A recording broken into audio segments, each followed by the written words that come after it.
It's week 2, and we're going to talk about photo composition.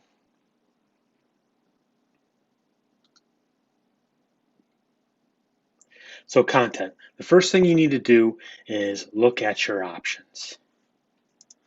Look at the scene, see what you're trying to photograph. It helps to look through the camera, look at the scene through the lens, meaning you can then you're going to get the crop that you're going to get through the lens. It'll make it kind of filter out the rest of the background so that you can kind of see what you are looking at and what you're going to actually get. And then you can decide whether or not you want to change your angle or whatnot. Then you need to decide how much of the scene to show. And I highly recommend most beginning photographers shoot too loose. So I always recommend getting closer to the subject. Um, a lot of times you want to try to get everything. It's okay to take a second picture to get more. You don't have to include everything. And if you include everything, sometimes it's just so small that the impact of the image just is lost. And also kind of think about why are you photographing it? What's your photograph about? And then you want to try to visualize uh, the photograph and try to figure out how you want it to look, and then you want to try to then duplicate that when you actually shoot the picture. So if you visualize it a certain way, you may have to move around and recrop, or just try a different lens or try a different focal length or something different. If you're not getting what you're looking to actually photograph. So this is an example that I've used over the years. This is how I covered a story, and it's a little different because it's journalism, but it's kind of along the same lines. So what happens a lot of times is when I'm photographing a story, I immediately want to get an overall image. And this is a story about vandalism in one of the cemeteries in town. So as soon as I get out of the car or vehicle or walk up to the scene, I try to shoot an overall. And then I'm trying to decide, how much to show. So then I look through the camera and I try to show a little bit more detail of some of the damage. Uh, and then and then I then what is the what's the story about? What's the photograph about? Well, it's about the human impact. So I then got a picture of somebody photographing some of the damage. And then after I get a solid foundation of what I'm looking for, then I go and try to be a little more creative and show maybe some more detail. And here you can see a cherub and um, it's smashed, and it gives a little bit more detail of the thing. So what I do is I try to get the money shot, just try to get an overall first. Then I go to a medium shot. Then I try to get the impact of what it's what the story or photograph is about, and then I try to, after I'm done with that, then I try to get creative. So focus of attention. The camera doesn't select what we look at first. People have the ability to do that, but you can direct them through certain ways. So how do you emphasize some part of the photograph and downplay another? Well, contrast plays a huge um, uh, contributing factor to that. Contrast is in if you have an all dark image, similar to the one on the top with the stage, and then you have a one light area where the stage is light, you tend to look toward the lighter area, that brightness. It's a bit of contrast to the whole rest of the photo, which is dark. Um, and then you can also use a camera angle to emphasize the subject. Um, And also, if you look at the bottom photograph, faces. People tend to love to look at faces. And if you look at the bottom photograph, most of the photograph is dark. Here you have a nice bright face, and it's in focus. And that's another contributing factor, is making sure that something is in focus. Um, if it's nice and sharp, you're going to tend to look at that first. So you can use the surrounding parts of a photograph to emphasize and reinforce that emphasis. And then you can also isolate the subject. Um, again, in the bottom image, the lady smiling is isolated from everybody else because they're all looking the other way, and it's just not, um, you identify a face immediately. So framing the subject. Framing can isolate the subject as well, and it isolates it from the whole rest of the scene. So this next one is a bit of a mouthful, but judicious cropping can strengthen a picture, but awkward cropping can be distracting and make a good photograph bad. Meaning, if you crop a photograph well, it can strengthen it a lot. But if you don't crop it well, it can make the photograph not as good. So, um, and the other thing is, when should your picture be vertical or horizontal?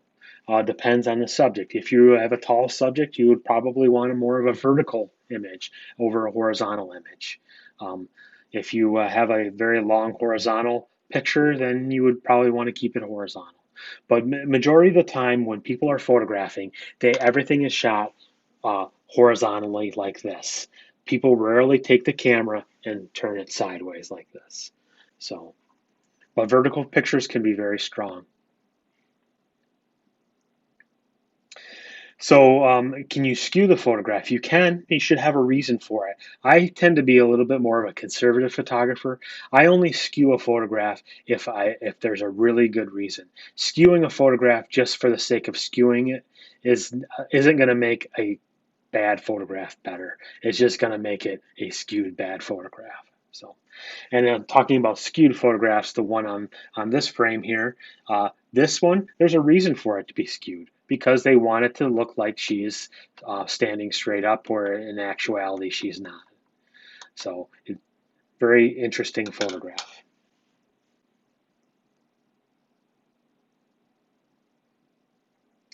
Framing and cropping to vertical. So, framing a picture is a powerful way to include or exclude parts of the photo. You're the editor of the photograph, so you decide what you're going to show people. So cropping can make a photograph very strong or weak. And here's an example. Um, so the original scene is this nice, huge horizontal photograph with the two pylons. Framing would be, would make it um, make the pylons look pretty lonely. Where if you vertically make it a vertical photograph, it brings it in. You can see them a little better. They're a larger picture. They're larger in the actual real estate of all the image. So, but if you're doing something and you want it to make it look like it's, hey, these are two lonely pylons in the middle of this foggy lake, by all means keep it horizontal. But most of the time you're not going to be doing that, so you would probably want to make this a vertical image.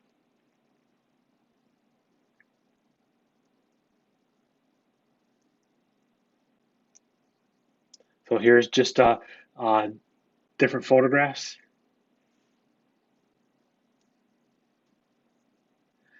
of this first one.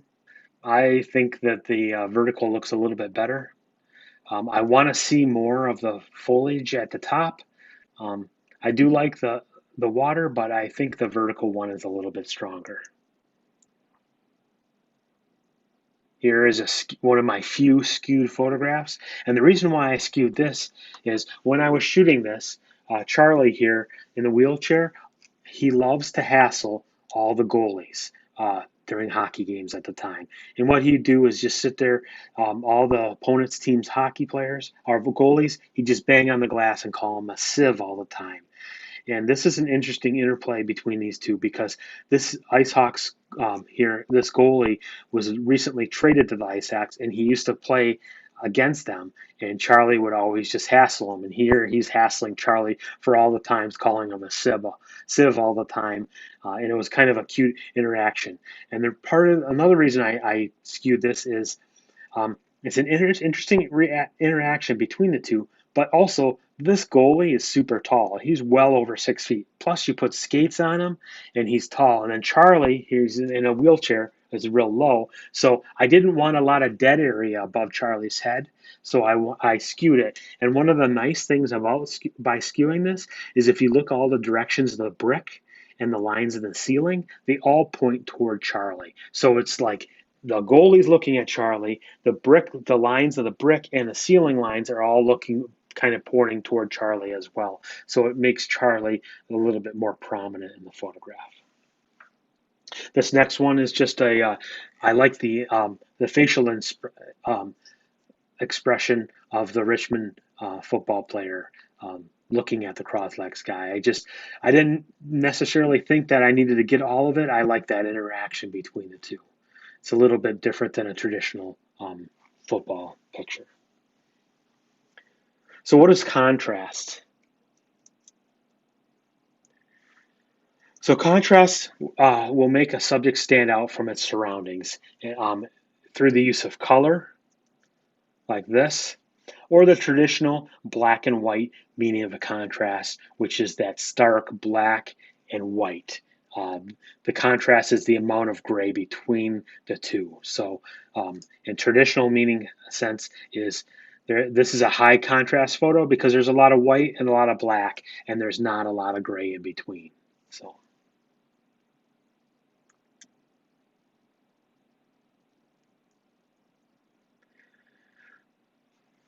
So, angle of the camera. The angle of the camera can emphasize a subject. A boring subject can be a little more made more interesting if it's taken at a unique angle. But again, that unique angle should have a reason for it. So here's an interesting angle. It's a parking lot where the cars came in, and obviously somebody was having fun and decided to uh, um, slide around on the parking lot. And this was a story about um, one of the first snows of the season. So. Where this one is just a portrait, and again, those lines all point toward the subject and kind of emphasize him. He kind of breaks the lines. By breaking those lines, he becomes more prevalent in the photograph. And this is a great portrait. It's a swimmer. Obviously, it's taken from underneath, and that's just one of those things. As well, how did they do that kind of photograph? Very interesting. Again, the angle of the camera makes these interesting. So subject can be reinforced from its parts. Where in this photograph here, there's a portrait of this lady, and if you look at all the lines in the ceiling of the cathedral, obviously they kind of match the angle of her head. So all the parts kind of reinforce it.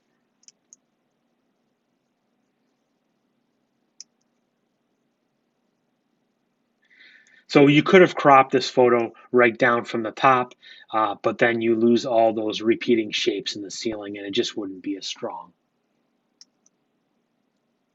So this photograph was by W. Eugene Smith. He's one of my favorite photographers. He's around the World War II era and back up into the 60s. And this was a photograph taken of his son and daughter as they walk through a garden at their house. And it's just a very strong photograph. And what makes it strong for me is the whole vignetting of the leaves and around the parts, and it frames up the photograph really nicely. Interesting thing about this photograph is W. Eugene Smith was a World War II photographer, and he shot just some really incredible images in the Pacific. And he came back from the war a little bit, um, you know, not quite right, and this is one of the first photographs he took after the war, kind of his healing process afterwards. So, and again, excuse me, the icicle, again, the ice around it has been reinforces the photograph and makes it a little bit stronger. Makes it a nice, neat package where it's all contained. So backgrounds. Background is a part of the picture, but it's sometimes easy to forget, especially by newer photographers. A busy background will attract less if it's blurred and indistinct. If you throw it out of focus, it becomes more about tones and colors and less about what it actually is. It becomes blurred. So you can use the background when it contributes something to the photograph. And the foreground and background details are sometimes cause problems for beginning photographers. So here, obviously, these two girls are not thinking about South America, but it looks like a thought bubble above them, and that's what it looks like. So in this photograph, it's director Steven Soderbergh. He reads about the Oscar nominations, and two of his films were nominated for Best Picture that year. And it's kind of interesting mural behind him, kind of looking over his shoulder in the coffee shop. And then this is a real famous photograph. It's a Pulitzer Prize winning photograph. But again, uh, in a situation like this, you don't have time to reframe it. But if you look at it, she's got a pole sticking right out of her head, and it almost looks like she's a big lollipop, a human lollipop. Uh, uh, but this photograph was shot by John Philo, and it was a Pulitzer Prize winning photograph. And he at the time was a lab tech at one of the dark rooms at Kent State, and he heard the commotion, grabbed his camera, ran over, and shot the picture, and uh, got a Pulitzer Prize for it. So this is one of the 5 photographs that they consider that changed the way Americans felt about the Vietnam War.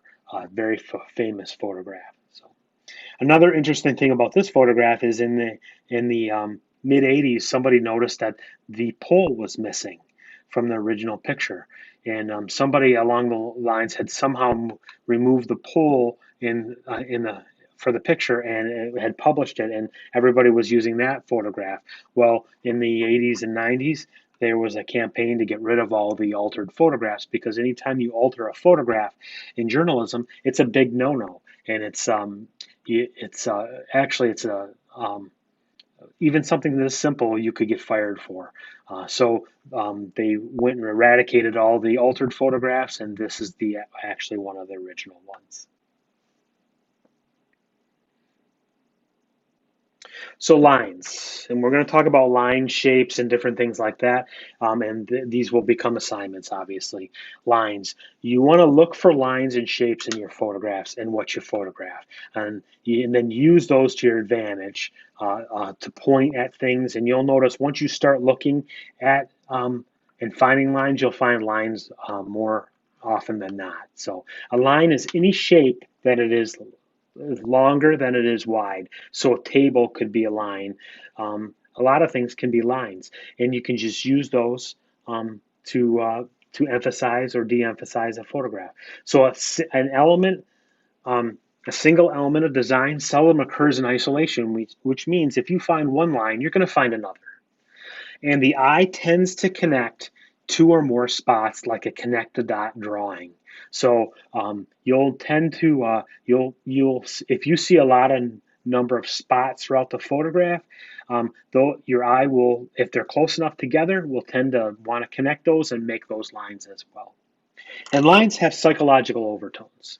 And this is I can guarantee I will ask you this question on a quiz or a test. But a horizontal line stands for stability, where a vertical line, like a mountain or a tree, that stands for strength. A zigzag line stands for chaos, and a curved line is gracefulness and slowness, kind of like script or a nice flowing script or a ballerina.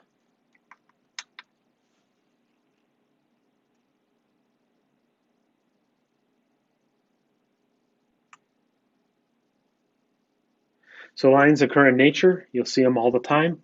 Here, a nice graceful line, and here it's broken by a figure. And immediately you look at the figure because it breaks that continuity of all those lines. And if you look at it, those lines tend to make shapes too. And here's some more lines.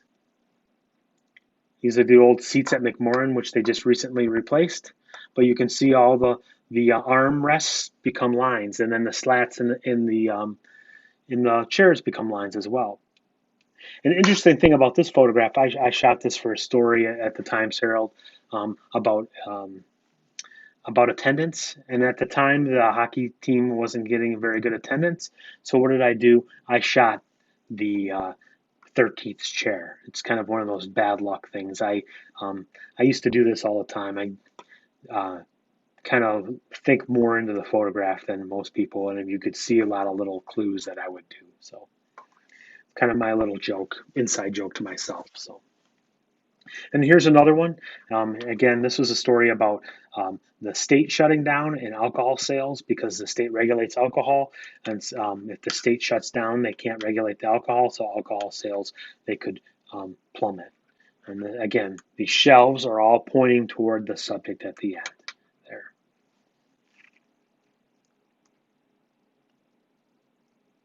And here's another example. And this is a true line. I mean, this is a line of light. The train went by with the lights on, and they dragged the shutter long enough, and here it made a image, burned into the image. Shapes. So a shape is any defined area. In life, shape can be 2D, like a pattern on the wall, such as height that has height and width, or 3D, like a building that has height, width, and depth. In a photograph, the shape is always 2D. And why is that? Because the paper of the photograph is only 2D. Tonal changes in an object can give the illusion of depth. A single object alone on a simple background can draw attention to the shape, but two or more objects invite comparisons between shapes. Objects that are close together, such as these two birds, can be seen as a single shape. And objects of equal importance that are separated can cause the eye to shift back and forth between the two spots, bringing the shape of the object together to make them into a single object or shape. Shapes can be patterns. Objects that are close together can be seen as a single shape, and repeated shapes can form a pattern. This is a photograph by Gordon Parks from the 60s, and all the nuns together make a little bit of a kind of a wedge looking photograph.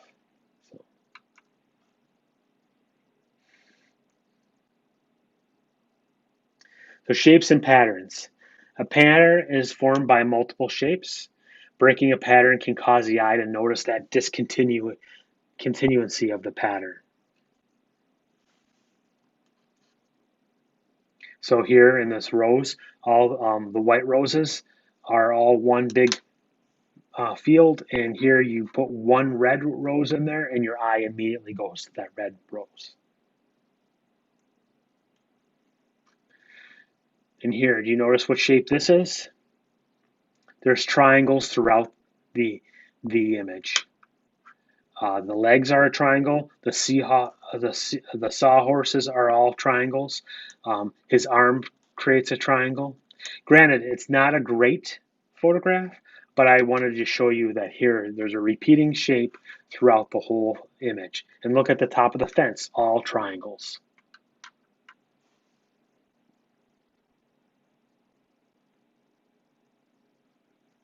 Texture. Photographing items with texture helps to make a two-dimensional photograph look three-dimensional. So appropriate lighting will definitely help. Side light is what I mean by appropriate lighting. When you light something from the side, here's the example of that. You can see all the hills and valleys.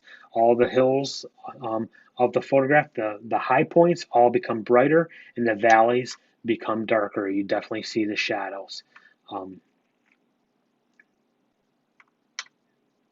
Appropriate lighting is side lighting. Harsh light will show it best, but softer lighting is usually easier for a photographer to deal with. I went to art school, and 2D artists and 3D artists were always competing against each other. And 3D always won best of show because the they had that extra dimension. You know, you can look around it. You can walk around it. You can feel it. You have that added dimension, and it makes it for just more, more connection between the subject and the artwork.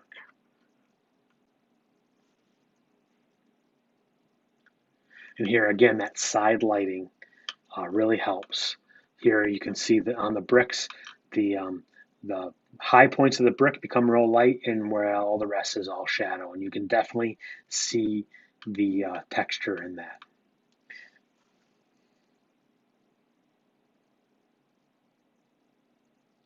Texture in nature. Here's some examples. Again, that side lighting really shows all the little detail.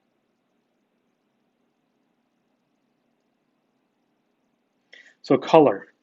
So color, like patterns and shapes, color can grab your attention as well. Here's an example. Obviously, all the trim is red except for one, and you immediately look toward that one. And color can create harmony or discord. Here's a great example of a bird with a very bright beak. Looks immediately look toward the head of it, and it grabs your attention. So red and blue are those don't like each other. Red is a very long wavelength, and blue is a very short wavelength. What happens with your eye is it pulsates when you look at that red and blue next to each other. So your eyes, it's kind of fighting. It's all about refraction and the refraction of through the lens of your eye. And here's an example of that. And you get that weird vibration between the red and the blue.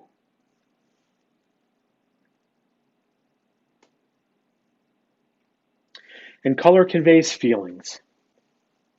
Color can be used to convey moods or feeling in a photograph. So yellows.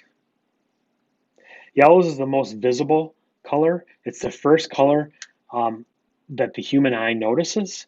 Yellow is the color nearest to a light. It leaves a warm and satisfying impression, lively and stimulating, and in many cultures symbolizes a deity. Dark yellow can be oppressive, while light yellow is breezy. Yellows simulating nature and high visibility to the eye is the reason why many road signs are bold yellow, contrasted by black text. Yellow birds, flowers, and skies are sure to be eye-catching to people.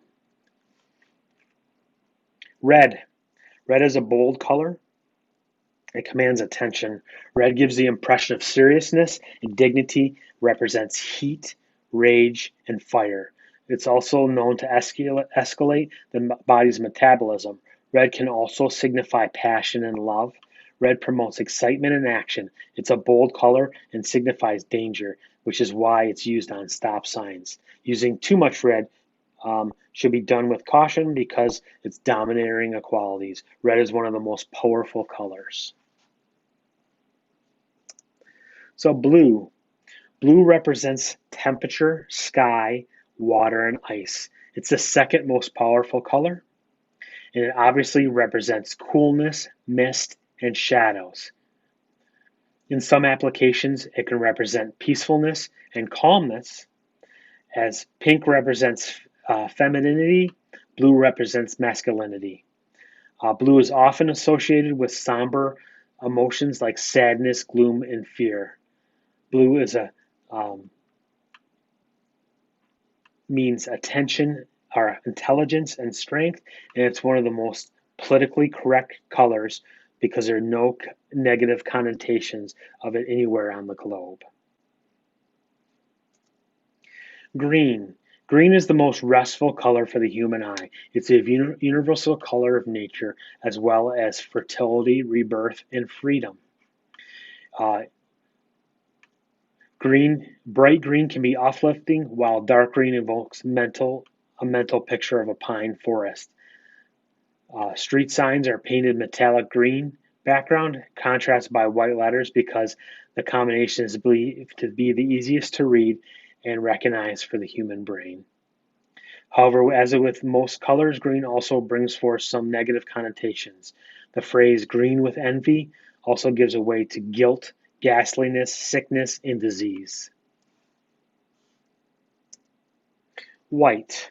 White symbolizes purity, innocence, and birth.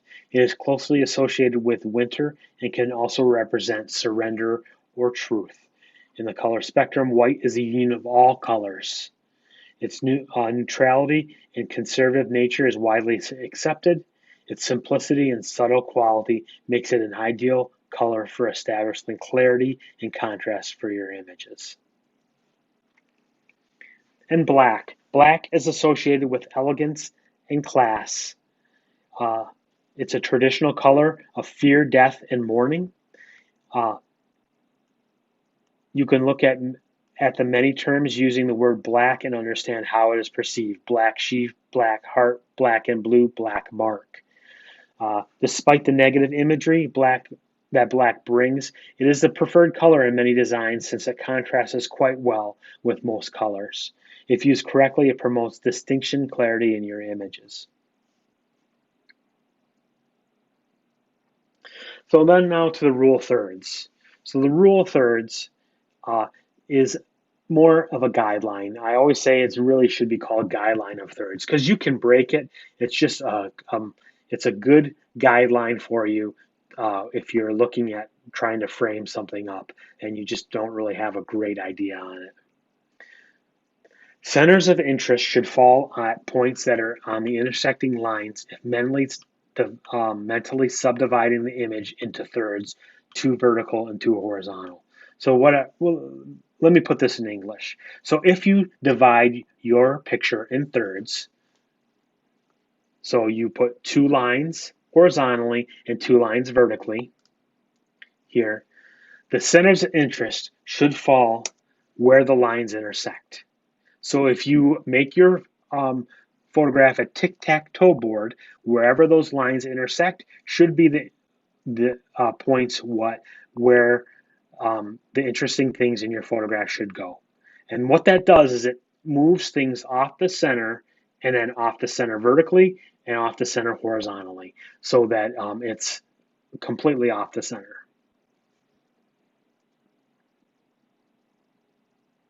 So it's okay to break the rule of thirds, especially if you have a reason for it. And this is a documentary photographer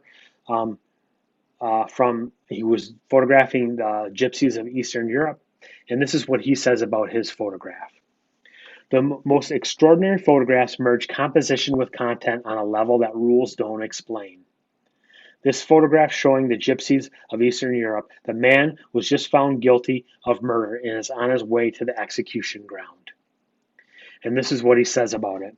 The handcuffs have compressed his silhouette to the shape of a wooden coffin. So here are the handcuffs. His shape is now a shape of a simple wooden coffin. The track of the truck in the earth here is like a rope from his neck and leads him forward. But he's tilted backward on his frame.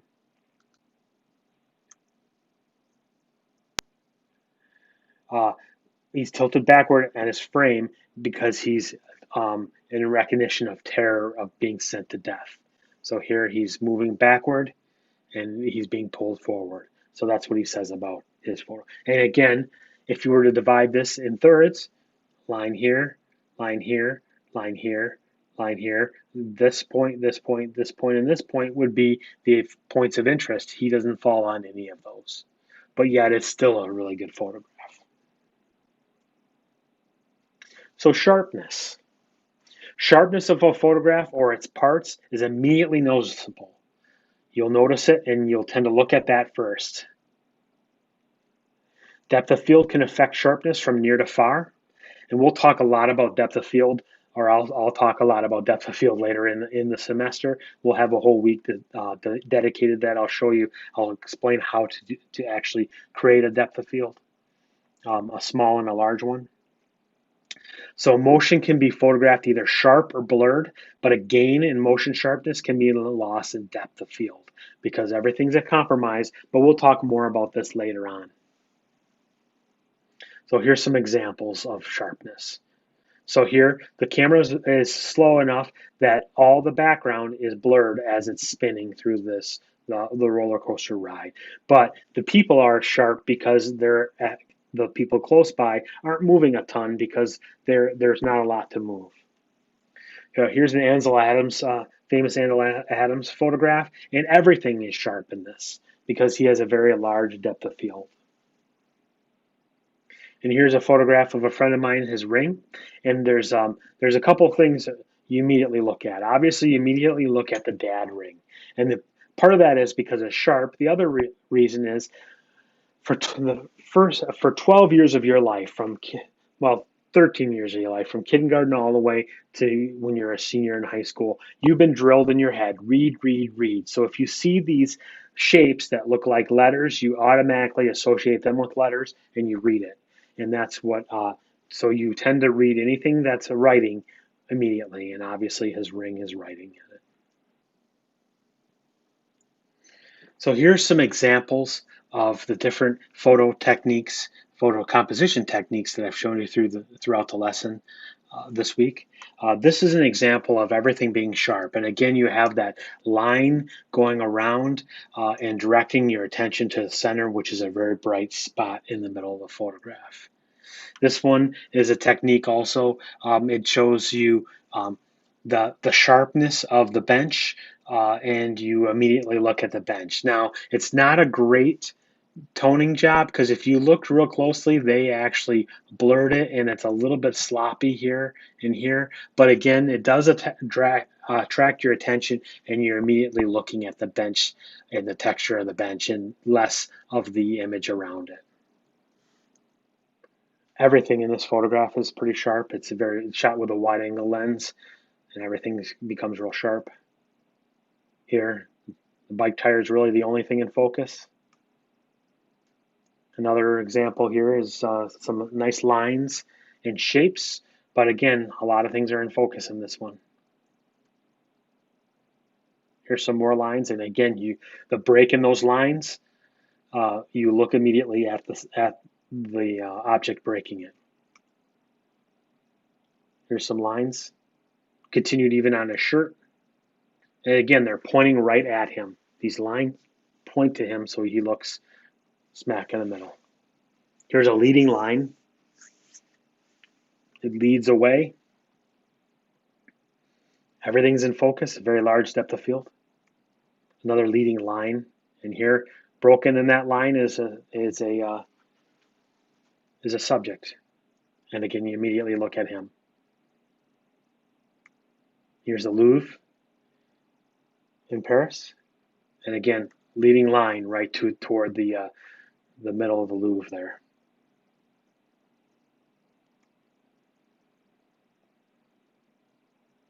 Interesting photograph. Again, you see lines pointing right toward the subject. Even the top here, counter, right to here. They're all pointing toward him. And he's bright, so he looks a lot different than everything else in the subject or in the photograph. Another Paris picture, again, leading lines, leading right to. And in fact, they drew them in on this photograph. Same with this one. Nice leading line. And look at another one. Same thing. Leading line. And another one. And then a little bit different one. This looks like an infrared image, actually.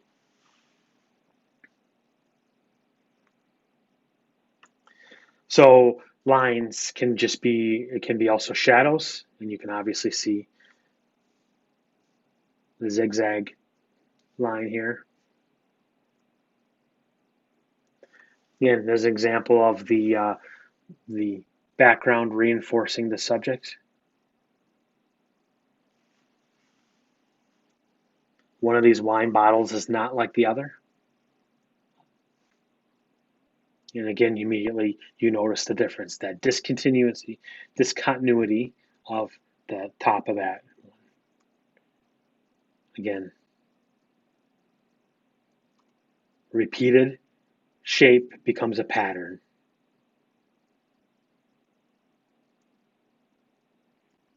And then color, there's the color contrast. Immediately look at the red apple over the green apples. Same with this. These waders immediately are recognizable because they break that shape. Texture, that side angle light, you can see the shadows are thrown from the angle there, and that causes great texture. And then our last image.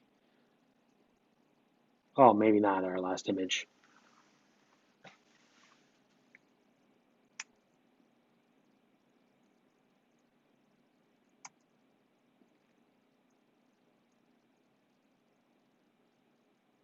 And this canoe, a nice contrast photo of the canoe.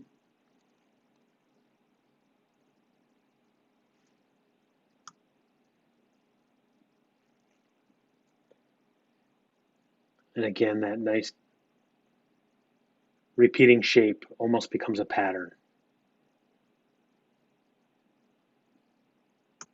So I hope you enjoyed photo composition. If you have any questions, you can put it in the discussion, um, or you can, if you don't want it to be a public thing, you can just email me through Canvas. Thanks. Have a good week.